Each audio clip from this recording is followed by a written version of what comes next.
on this edition of Cronkite Sports Report. One young boxing prodigy is making his mark. A prevalent raceway is speeding out of Phoenix. These athletes are the masters of their sport. And a traumatic injury forces a GCU soccer player to find a new path forward. These stories coming your way now on the Cronkite Sports Report. Hello and welcome into the Cronkite Sports Report. I'm Joseph Furtado. And I'm Emily Bernstein. We appreciate you joining us. More than any other sport, boxing requires blood, sweat, and tears, literally, as boxers sacrifice their bodies in order to win. For junior boxers, the risks are even greater. But for a 13-year-old Valley kid who's one of the best junior boxers in the country, the risks are well worth it. Cronkite Sports reporter Jacob Flores spent time with the boxing prodigy who's on a path to potential stardom. To hit and not be hit. The sweet science of boxing seems so simple, yet it's one of the most difficult formulas to perfect. 13-year-old David King Garcia, or Little David as he's known, showed he could slip and rip at a young age. I was 4 years old, not 3, and my tata brought this punching bag. My tata said, like, hey, like, he got some pretty good hands. On his 3rd birthday, we bought him a little boxing dummy, and man, this guy would bang the heck out of it. And he had this, his hook, his left, and I would tell David, man, this guy, he's something else, he can hit. Little David's natural talent was easy to see, and his father, David Garcia, decided to foster that talent, taking his son's career into his own hands. But finding the balance between father and coach was difficult at first. It was hard, like, can't see my son get hit in the face, for a living. When he's in the fight, you can't look at him as your son. You have to look at him as your fighter, because any emotion gets involved. But we've been doing it so long, we don't think about that stuff no more. David and his son have spent the last decade developing a plan that will one day take Little David to the top. And so far, success has come early and often.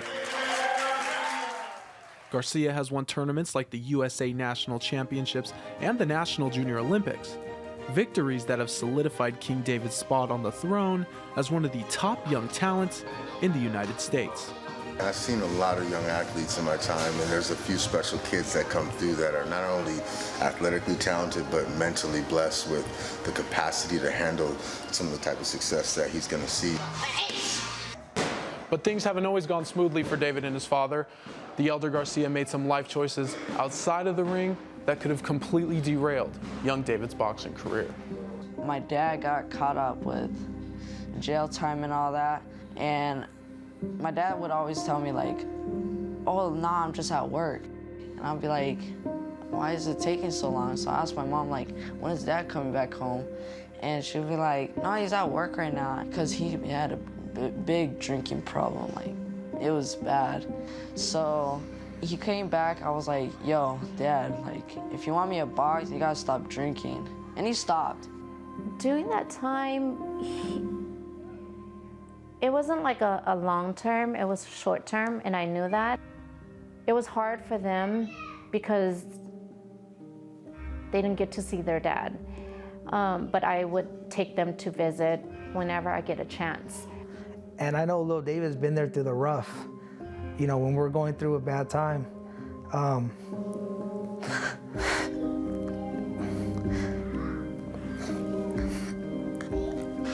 I know when we're going through a bad time, he saw a lot of stuff he wasn't supposed to.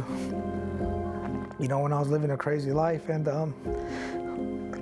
so me and him will always have a very deep bond.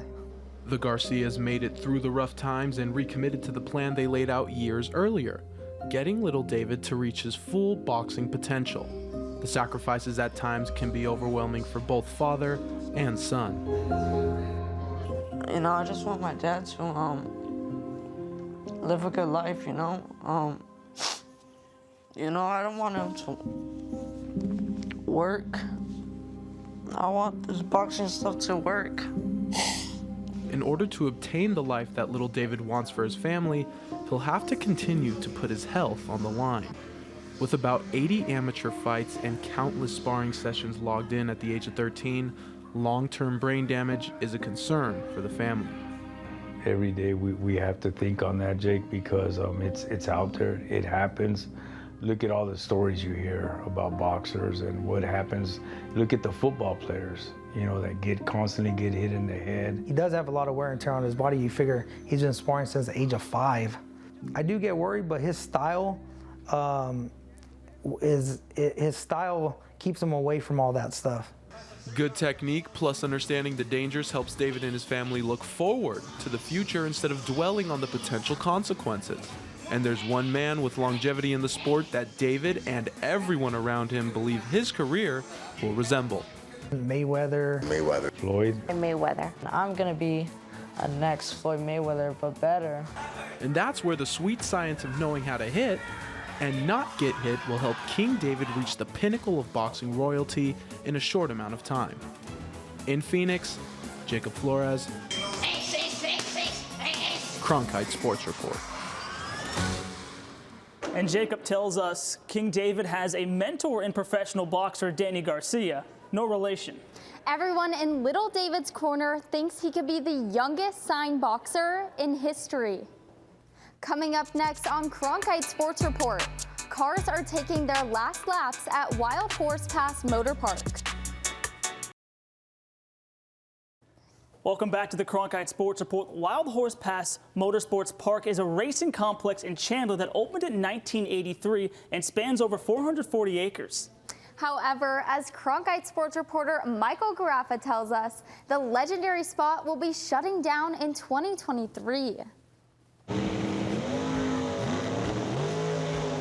Wild Horse Pass Motorsports Park has been hosting racing events since 1983.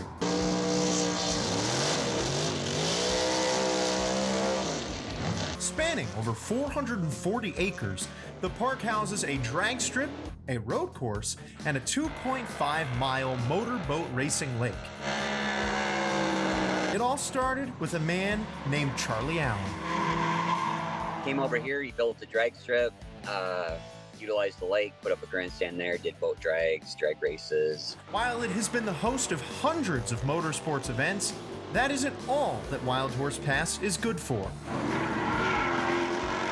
There's been concerts here and everything from marathons to weddings to everything you can possibly think of that can be at an event venue. For Chuck Sundstrom, Wild Horse Pass has been a centerpiece of his entire life. I started out as a drag racer in the 80s and 90s and then started working here part-time. And then my kids raced juniors and my kids worked here when they were young. Now they've grown up and 2 of my sons are drifters. One's a drag racer, has 2 drag race cars. Now, the iconic venue will be shutting down for good. It's terrible. I really like this spot, especially they have the water, just all the views here and the spacing here. So it's a terrible thought that it's even shutting down. For drivers and fans, Wild Horse Pass has been a meaningful part of their lives. It's only you and that track out there, and you just get out there, you release that trans brake, and you're on it. So it's something that you can't explain, you just got to feel it. For the community, this is a place for everybody to gather. I mean, right now there's tons and tons of people coming through the gates, the cars. It's going to really hurt the community, I believe. Wild Horse Pass unveiled a master plan for a 3,300-acre commercial development in January of 2021. It initially seemed like the plan wouldn't impact the motorsports park for a few more years. However, in March of 2022, they unveiled a plan for a new highway extension that would use the space currently occupied by the track. Now, drivers will have to travel over 2 hours to get to the nearest track. Most of the drifters need to have a car and trailer or a truck and trailer to go down there, because if you get in a wreck, it's going to be hard to drive your car back to Phoenix. As for the drivers who can't travel long distances to race, they may be left with no safe options. What happens is you wind up pushing these people onto the streets to do drag racing, which is a dangerous situation. Direct correlation to accidents and people drifting on the street and crashing, and a lot more danger to public safety and to drivers. It's a lot better when it can happen in an event like this where the track's prepped there's safety crews, and there's rules that have to be followed, and you have to, actually your car has to pass the tech inspection, so it's better for drag racing. Drift car driver Alex Anderson has a plea for those that are considering taking it to the streets. I hope be respectful about it, go to abandoned areas late at night, that sort of stuff, not the like takeover style. You know, definitely don't want to see any of that. The future for drag racing in Phoenix remains largely unknown at the moment. Drag racing is going away, and I think drag racing is still a big part of, and motorsports in general is a big part of life for millions and millions of people across the world. So I just hope that it still continues as long as it can here and everywhere else. Drivers and fans are going to make the most of the last few events at Wild Horse Pass before the park closes down for good in the coming year. In Phoenix, Michael Garaffa, Cronkite Sports Report.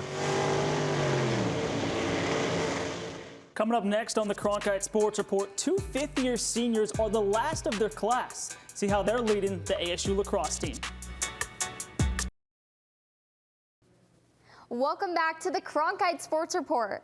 Arizona State women's lacrosse will take the field this spring as they head into their 2023 season. They've already started practicing, but there are two women that really stand out this year. Cronkite Sports reporter Michaela Nagel on how KB Squared, as they're known, will leave their mark on the ASU program. This year, the Sun Devil lacrosse team consists of 40 women, but only 2 of those players are the last remaining in their class. Katie Brodsky and Kaylin Buckner are both ASU graduate students getting their masters as they head into their 5th year as Division I athletes and are still making their mark. Their work ethic speaks for itself. They're personable. They want to be around us. They want to be around the team. They want to be around, ASU. They're perfect examples of Sun Devil student athletes. Because of their age, experience, and dedication to this team, they both have taken on a leadership role going into the 2023 season. At 22, Buckner, a midfielder, says her whole career has prepared her for this season. Just the adversity through COVID, through many different coaching changes, has definitely prepared me to be an upperclassman, and always having those leaders before me has also prepared me for that. Brodsky has faced her share of challenges. She didn't play as a freshman, then finally got playing time her sophomore year, only to have it cut short because of COVID. Even though this was difficult for the 22-year-old attacker, it helped her grow into the player she is today.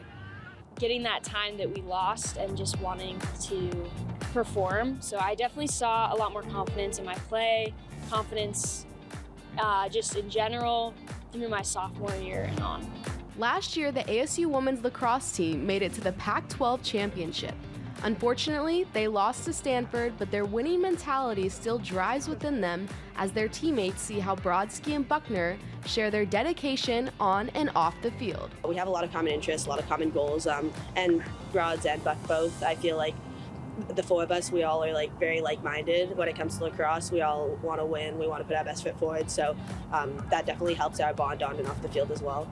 Not only do Katie and Kaylin share a competitive mindset, but they show off their athletic abilities on the field and prove their importance to this team. You see it, you do it, and you watch them, and you want to do exactly what they do from a playing standpoint. I think that's an exciting thing. They're 2 significant role players that come back to us and get to step back out on that field. So it's been fun to watch and fun to see develop.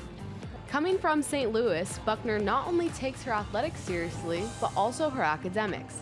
She is getting her master's at ASU in digital audiences and hopes to get into the marketing field after receiving her degree.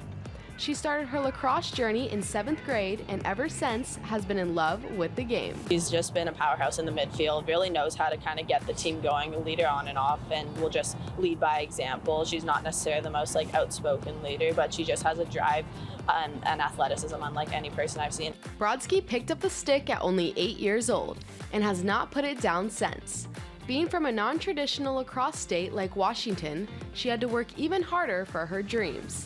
Katie is getting her master's in family and human development and hopes to share her passion even if it means she is not in the action. I love working with kids, and so coaching has always been on my radar, and I'm not entirely sure what I want to do right after college, but I think going down the coaching avenue would be really cool for me. While this may be their last year on the team, they have made quite an impression on their teammates and coaches, and both have many goals ahead. But until then, they are looking to win. In Tempe, Michaela Nagel, Cronkite Sports Report. ASU women's lacrosse starts back up this February. Coming up next on Cronkite Sports Report. A painful accident leaves a soccer player wounded in more ways than one. His story of recovery is next. Welcome back to the Cronkite Sports Report. A former GCU soccer player almost lost his life to a freak accident a year ago. Now, the Tucson native is creating a new identity beyond the pitch. Cronkite Sports reporter Marley Zana Thompson chronicles his road to recovery. I really am struggling to find something that equates to the impact that soccer had on my life. Rafael Guerrero, otherwise known as Rafa, has spent the last 17 years of his life on the soccer field, most recently as a goalkeeper for Grand Canyon University. After little playing time on a pro team in Tucson, a GCU assistant coach convinced Rafa to try the college route. I actually coached him back in the day. He was probably one of my first goalkeepers that I coached, and for some reason God put him back in my path, and I tried to help him as much as I could with his dream. And then I took my opportunity to go to GCU. They asked me who I wanted. He was my first guy. By the 2021 season, Rafa earned the starting position. However, on September 25th, in the final seconds of the conference opener against Seattle University, his life took a drastic turn. I just remember being so nervous, but I started to have like the best game that I've ever played in my entire life. And the ball got played through, bouncing a little bit as his knee is going up in stride. Just hit right here. So my head just kind of popped, exploded a little bit, and the skin just tore open. It was a parent's worst nightmare. Rafa's mom, Bianca, watched her son lay motionless on the field for 23 minutes. When he went down and I was just watching him just be limp, I thought he was dead. Seattle U players, our players just came up and prayed. It was just like an out-of-body experience. I didn't know who was coming back to me, if he was going to come back at all. Rafa was rushed to St. Joseph's Hospital. He suffered from a stage 3 diffuse axonal injury. His brain was bleeding, pathways were torn, and his brainstem, one of the essentials for life, was severely damaged. The neurologist came up to me and said, he'll never play sports again. He might not walk again. He might not talk again. Sorry.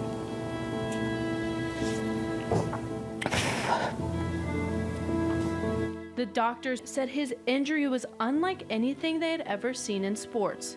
However, the people closest to Rafa were dealing with trauma of their own. To a certain degree, wholeheartedly and genuinely, I feel a little guilty about, because I feel like I took him with me, and this happened to a certain degree because he trusted me. It was tough. So. Rafa would never play soccer again. After 2.5 weeks in the hospital, he was moved to Barrows Neurological Institute for 4 months.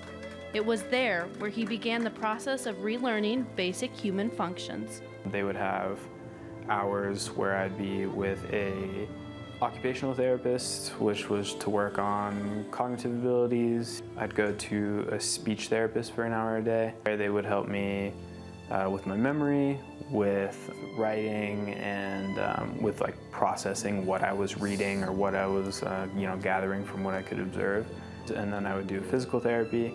The fourth and final hour, which ended up being the most important hour, was called neuropsychology therapy, and that was to work on the emotional aspect of having a brain injury and how do you process changes. Rafa went from being an elite athlete to not being able to walk to the bathroom without assistance. I remember looking at myself in the mirror And at first, I was a bit disgusted with my appearance, with the dependency that I had on others. I don't think that I really recognized who I was looking at, to be completely honest.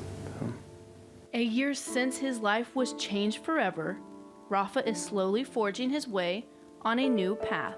Soccer was all that I did for my entire life, and it's all I knew, and that's all that I thought that I would do for the rest of my life. Don't be shy.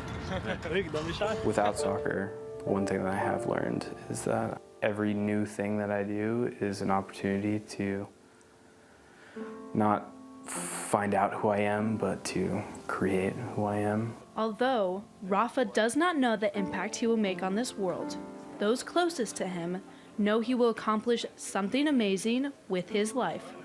Here we are, 13 months later. It's been remarkable. He's remarkable. He'll slowly find things that he loves and slowly find things that he's appreciative of, and slowly piece broken heart back together and find his calling. He doesn't know it yet, but he's going to do something magnificent. Rafa has defied the odds, but for now, he is nowhere near full recovery. He is waiting for his mind and heart to catch up, slowly realizing pain has purpose. In Tucson, Marley-Zanna Thompson, Cronkite Sports Report. Marley-Zanna tells us Rafa is still processing what happened, but is getting better day by day. We wish him all the best as he continues to recover. That's all for this episode of Cronkite Sports Report. I'm Emily Bernstein. And I'm Joseph Hurtado. On behalf of everyone involved, thank you for tuning in.